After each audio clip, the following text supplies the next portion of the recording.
میں آپ کو گواہ کر کے اپنی بار اپنی ماں کو گواہ کر کے یہ بات کر رہا ہوں، آئی ایس آئی پوری طرح جوڈیشل پروسیڈنگز کو مینیپولیٹ کرنے میں انوالو ہے۔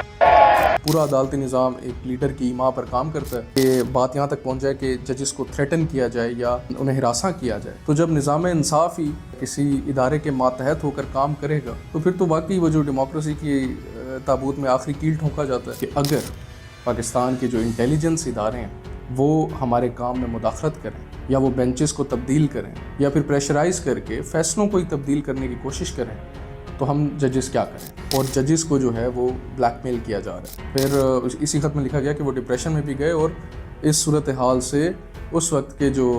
چیف جسٹس صاحب تھے عمر عطا بندیال، انہیں آگاہ کیا گیا، انہوں نے کہا گیا کہ اس طرح جو ہے ہمارے جج صاحبان کو ہراس کیا جا رہا ہے۔ لیکن جو عمر عطا بندیال صاحب ہیں ان کا ریاکشن یہ تھا کہ میں نے ڈی جی ایس آئی سے بات کر لی ہے اور وہ آئندہ آپ کو تنگ نہیں کریں گے۔ اس طرح کا خط پہلی دفعہ میرے خیال سے پاکستان کی تاریخ میں لکھا گیا۔ تو اب اس کا بھی تعین کرنا باقی ہے کہ کیا یہ یہ خط لکھنا قانون کی خلاف ورزی تو نہیں ہے۔ اس سارے معاملے کی غیر جانبدارانہ تحقیقات ہونی چاہیے، اور اگر کچھ لوگ ملوث پائے جاتے ہیں۔ السلام علیکم ایوری ون، میں ہوں ارباز خان، آپ دیکھ رہے ہیں میرا آفیشیل یوٹیوب چینل۔ اگر آپ فیوچر میں بھی اسی طرح کی ویڈیوز دیکھنا چاہتے ہیں تو میرے چینل کو ضرور سبسکرائب کریں۔ منصف سے بھی کہو انصاف کے تقاضے دیکھیں، اب وقت ہے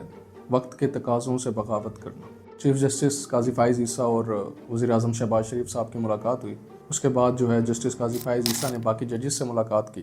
اور پھر ایک اعلامیہ جاری ہوا۔ اس اعلامیہ میں کہا گیا کہ وزیر اعظم صاحب سے ملاقات کے بعد یہ ڈیسائیڈ کیا گیا کہ ایک کمیٹی بنائی جائے گی۔ اعظم نذیر تارڑ صاحب نے اٹارنی جنرل کے ساتھ ایک پریس کانفرنس کی اور انہوں نے اس میں کہا کہ ہم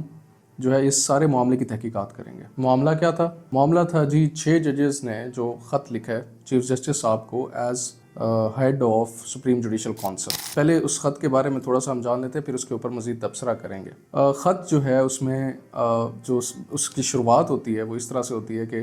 سپریم جوڈیشل کونسل ہمیں گائیڈ کرے یا ہمیں ڈائریکشنز دے کہ اگر پاکستان کے جو انٹیلیجنس ادارے ہیں وہ ہمارے کام میں مداخلت کریں یا وہ بینچز کو تبدیل کریں یا پھر پریشرائز کر کے فیصلوں کو ہی تبدیل کرنے کی کوشش کریں تو ہم ججز کیا کریں۔ پھر اس کے بعد جو ہے جسٹس شوکت عزیز صدیقی ریٹائرڈ جو ہیں ان کے کیس کا حوالہ دیا گیا۔ اب یہاں پر تھوڑا سا میں آپ کو بتانا چاہوں گا کہ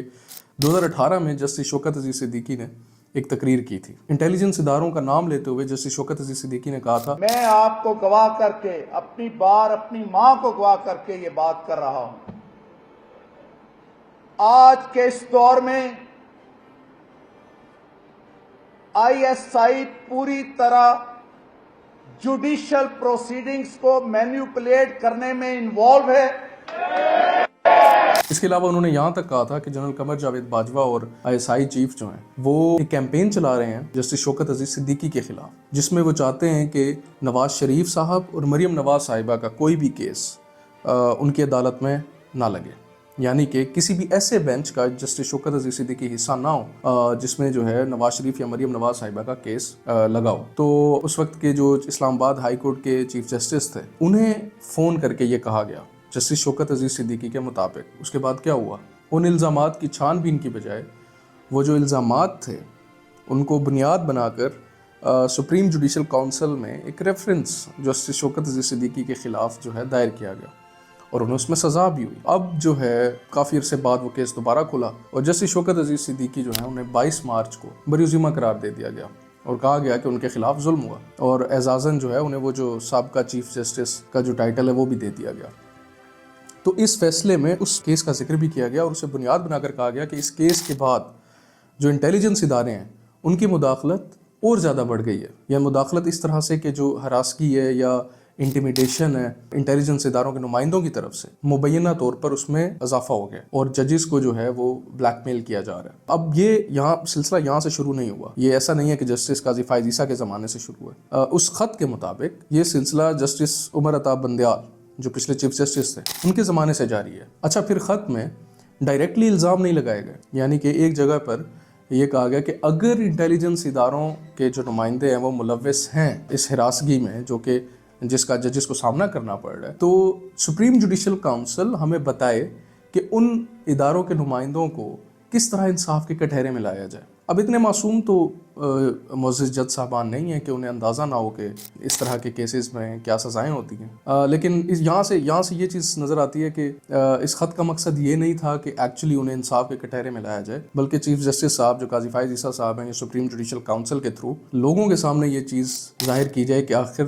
ہو کیا رہا ہے مبینہ طور پر, جو کہ ان کے مطابق انہیں ہراساں کیا جا رہا ہے اور ان کی فیملیز کو بھی ہراساں کیا جا رہا ہے من مرضی کے فیصلے لینے کے لیے. اچھا, پھر آگے خط میں جج صاحبان یہ دریافت کرنے کی کوشش کرتے ہیں سپریم جوڈیشل کاؤنسل سے کہ یہ جو سلسلہ شروع ہوا ہے جس کا ذکر اس خط میں کیا گیا کہ ججز کو ہراساں کیا جا رہا ہے, یہ سلسلہ اب سے شروع ہے یا پہلے بھی ایسا ہوتا رہا ہے, یا جو پہلے سلسلہ شروع تھا اسے ہی کنٹینیو کیا جا رہا ہے. جج صاحبان کو تو اس بات کا بخوبی اندازہ ہوگا کہ ماضی میں ایسا ہوتا رہا ہے, یعنی کہ یہ ایسی چیز نہیں ہے کہ جو پاکستان کی تاریخ میں پہلی دفعہ ہو رہی ہے. پہلے بھی جو ہے فیصلے لینے کے لیے اپنی مرضی کے انٹیلیجنس اداروں پر یہ الزام لگتا رہا ہے کہ ہمارے عدالتی نظام میں جو انصاف ہے اسے استعمال کرتے رہے ہیں. جو خط کی ٹائمنگ ہے اس سے بھی ہمیں یہ اندازہ ہوتا ہے کہ جب شوکت عزیز صدیقی صاحب کا فیصلہ آ گیا تو اس کے بعد یہ خط لکھا گیا, تو ٹائمنگ بھی جو ہے وہ بڑی ایک مخصوص ٹائمنگ چنی گئی ہے. خیر اس پہ ہم کامنٹ نہیں کر سکتے کیونکہ ہمیں اندازہ نہیں ہے کہ اصل میں یہ جو واقعات جو رپورٹ کیے گئے ہیں ان میں کتنی حقیقت ہے. وہ تو کمیٹی اب دیکھے گی کہ کس طرح جو ہے اسے آگے لے کر چل رہے ہیں. پھر آگے جو ہے اسی خط میں یہ بھی کہا گیا کہ وہ جو ٹیرین وائٹ کا کیس تھا, عمران خان کی مبینہ بیٹی والا کیس, اس کا حوالہ دیا گیا اور بتایا گیا کہ کس طرح ججز کو مشکل حالات کا سامنا کرنا پڑا. ٹیرین وائٹ کے کیس میں جو ہے جب اسے قابل سماعت قرار دینے کے لیے پٹیشن دائر کی گئی تو ایک جج صاحب تھے جنہوں نے کہا کہ وہ قابل سماعت ہے اور 2 جج صاحبان تھے جنہوں نے کہا کہ وہ قابل سماعت نہیں ہے. اس خط کے مطابق ان جج صاحبان کو جو ہے تھریٹن کیا گیا اور ایک جج صاحب کو تو اس حد تک ہراساں کیا گیا کہ وہ ہسپتال جا پہنچے, ان کا بلڈ پریشر جو ہے وہ شوٹ کر گیا اور وہ ہسپتال جا پہنچے. پھر اسی خط میں لکھا گیا کہ وہ ڈپریشن میں بھی گئے اور اس صورتحال سے اس وقت کے جو چیف جسٹس صاحب تھے عمر عطا بندیال, انہیں آگاہ کیا گیا. انہیں کہا گیا کہ اس طرح جو ہے ہمارے جج صاحبان کو ہراس کیا جا رہا ہے. لیکن جو عمر عطا بندیال صاحب ہیں ان کا ریاکشن یہ تھا کہ میں نے DJSI سے بات کر لی ہے اور وہ آئندہ آپ کو تنگ نہیں کریں گے. تو یہ ہمارے عدالتی نظام انصاف کا حال ہے جو کہ اس خط سے ہمیں سمجھ آ رہا ہے کہ ایک جج صاحب جو ہیں جو کہ ہائی کورٹ کے جج ہیں انہیں اس حد تک تھریٹن کیا گیا کہ وہ ہسپتال جا پہنچے ہیں, اور وہ جب چیف جسٹس صاحب کو فون کال کرتے ہیں آگاہ کرنے کے لیے تو جو ہے آگے سے کہا جاتا ہے کہ ہم نے کسی دوسرے انٹیلیجنس ادارے کے چیف سے بات کر لی ہے, وہ آئندہ آپ کو تنگ نہیں کریں گے, نہ کہ انہیں انصاف کے کٹہرے میں لایا جائے. آئی ڈونٹ نو یہ اس خط میں باتیں کی گئی ہیں, اب اس کی جب تحقیقات ہوں گی تو ساری چیزیں سامنے آئیں گی. خط میں آگے جو ہے ایک جج صاحب کے بہنوئی کو اغوا کرنے کا معاملہ اٹھایا جاتا ہے اور کہا جاتا ہے کہ ایک جج صاحب کے بہنوئی کو اٹھا کر 24 گھنٹے تک حبس بے جا میں رکھا گیا اور ان پر تشدد کیا گیا, ان کو کرنٹ لگایا گیا, اور مقصد یہ تھا کہ ان کے تھرو, ان کے بہنوئی کے تھرو جج صاحب کو بلیک میل کیا جائے اپنی مرضی کا فیصلہ لینے کے لیے. پھر ایک اور واقعہ اس خط میں رپورٹ کیا گیا جس میں کہا گیا کہ ایک ڈسٹرکٹ جج تھے جن سے اپنی مرضی کا فیصلہ لینے کے لیے ان کے گھر میں پٹاخے پھینکے گئے تاکہ انہیں ڈرایا جائے اور دھمکایا جائے کہ وہ ہماری مرضی کے فیصلے دیں. خط میں تھوڑا سا آگے جائیں تو ایک اور سنگین واقعہ ہے جو کہ اس خط میں قلم بند کیا گیا ہے جج صاحبان کی طرف سے, اور وہ یہ ہے کہ ایک جج صاحب جنہیں سرکاری گھر ملا ہوا تھا, انہوں نے اپنے گھر کی کچھ لائٹیں چینج کروانی تھیں تو انہوں نے الیکٹریشین کو بلوایا اور الیکٹریشین نے ایک بلب کھولا تو اس بلب کے نیچے سے انہیں ایک کیمرہ ملا جس کے ساتھ ایک سم کارڈ بھی اٹیچ تھا. جب اس سم کارڈ کے اندر مواد کو جانچا گیا تو پتہ لگا کہ اس سم کارڈ کے اندر جج صاحب کی فیملی کی ویڈیوز وغیرہ تھیں, اور ان کا ایون کہ جو ماسٹر بیڈ روم تھا اس میں بھی جو ہے ایک کیمرہ لگایا گیا تھا جس میں ان کی فیملی کی پرسنل ویڈیوز ریکارڈ کی گئی تھیں. اب اس طرح کے الزامات ہیں جو کہ اس خط میں لگائے گئے ہیں. پھر جج صاحبان یہ بھی کہتے ہیں کہ 12 فروری کو جب چیف جسٹس اسلام آباد ہائی کورٹ کو ان سارے معاملات کے بارے میں آگاہ کیا گیا تو چیف جسٹس اسلام آباد ہائی کورٹ کے آفس سے کوئی رسپانس نہیں آیا. یعنی کہ اس خط کے مطابق اتنے سنگین الزامات چیف جسٹس اسلام آباد ہائی کورٹ کی نظر کے سامنے سے پہلے گزر چکے ہیں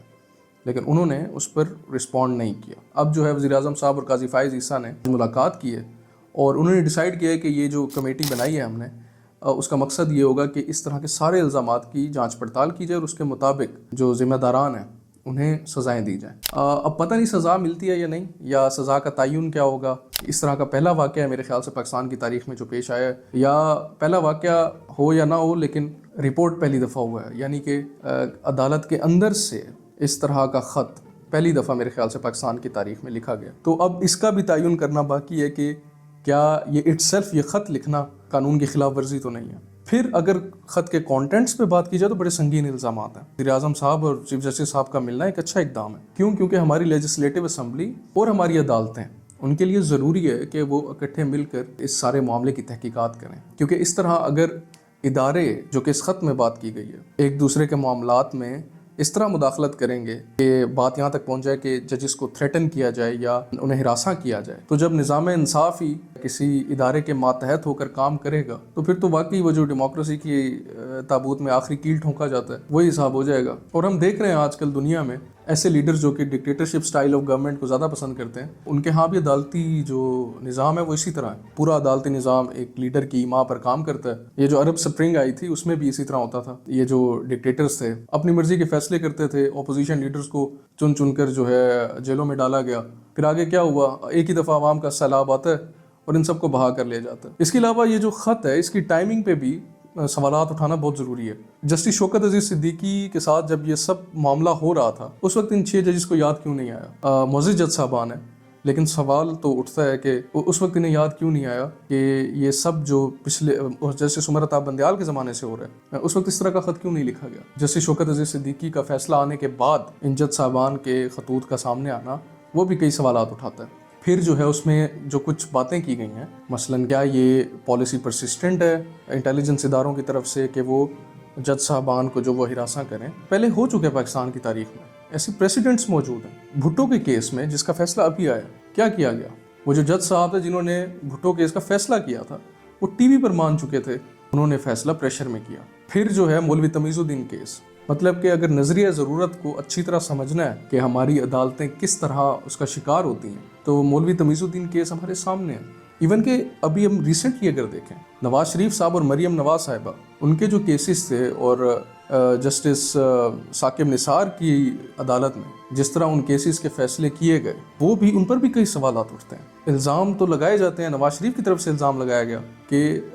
انٹیلیجنس اداروں کی مبینہ ملی بھگت سے اس طرح کے فیصلے دیے گئے. جسٹس شوکت عزیز صدیقی صاحب جو ہیں یہ بھی اسی زمانے سے ان ساری چیزوں کا شکار ہوتے رہے ہیں اور انہوں نے پھر جو ہے ایک دن پھٹ کر ایک کانفرنس میں جو ہے وہ ساری باتیں بتا دیں. پھر اس سارے معاملے کا ایک جو ہے سیاسی اینگل بھی ہے کیونکہ اس خط میں جس خاص کیس کا حوالہ دیا گیا وہ ٹیرین وائٹ کیس ہے جو کہ عمران خان صاحب کی مبینہ بیٹی. صرف اس کیس کو کیوں چنا گیا؟ کیا معزز جج صاحبان جو ہے وہ یہ کہنا چاہتے ہیں کہ عمران خان سے کنسرن جتنے بھی کیسز ہیں انہی میں انہیں فورس کیا جاتا رہا ہے کہ وہ غلط فیصلے دیں؟ پھر جو ہے اگر اس کی تاریخ میں جائیں اس خط کے اندر جس کیس کا حوالہ دیا گیا جس کا بھی فیصلہ ہے جسٹس شوکت عزیز صدیقی والا، تو جسٹس شوکت عزیز صدیقی تو یہ برملا اس چیز کا اظہار کرتے رہے کہ نواز شریف کے خلاف کیسز کے فیصلے لینے کے لیے انہیں جو ہے نشانہ بنایا جاتا رہا مبینہ طور پر انٹیلیجنس ایجنسیوں کی طرف سے. تو وہ جو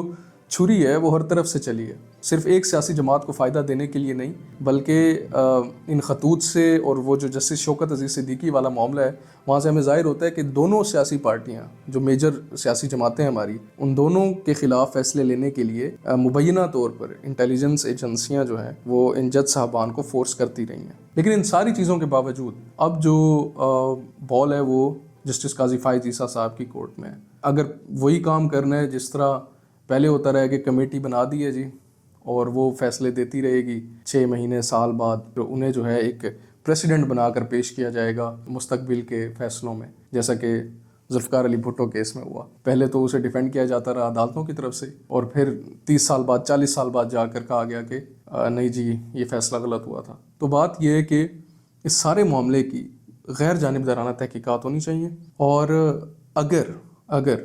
کچھ لوگ ملوث پائے جاتے ہیں اس سارے معاملے میں جس طرح اس خط میں الزامات لگائے گئے ہیں تو انہیں انصاف کے کٹہرے میں لانا چاہیے. نہیں تو یہی ہوتا رہے اور مستقبل میں بھی یہی ہوتا رہے گا جب تک کہ ذمہ داروں کا تعین کر کے انہیں نشان عبرت نہ بنایا جائے، چاہے وہ عدالتی نظام کے اندر موجود ہیں، چاہے وہ ہمارے سیاسی نظام میں موجود ہیں یا پھر وہ کہیں اور موجود ہیں. اللہ حافظ.